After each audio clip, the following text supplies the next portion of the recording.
Good day everyone. So for today, let me teach you on how to organize your file in your desktop. So first thing that you need to do is to create a folder in your desktop. So in order to create folder in your desktop, just simply click the right click and then click and look for new, this one, and then after that you will see here folder. So just simply click that folder, and for example, you need to rename that folder, for example, my files.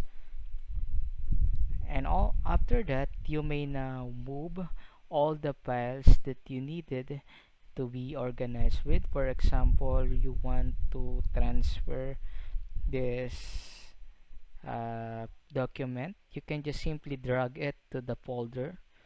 So just drag it here, and then it was already moved to my files. So let's say we need to move this PDF file as well. Just simply drag it and put it into the folder, and then it will be automatically go to your folder. So let's say you want to move it as well, so you can drag it as well.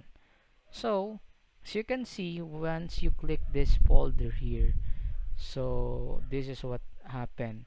So it's already in the folder. All the documents, PDF, the docs are already in the folder, so it's already organized. Okay, so that's it for today's video. Don't forget to like, share and subscribe in our YouTube channel.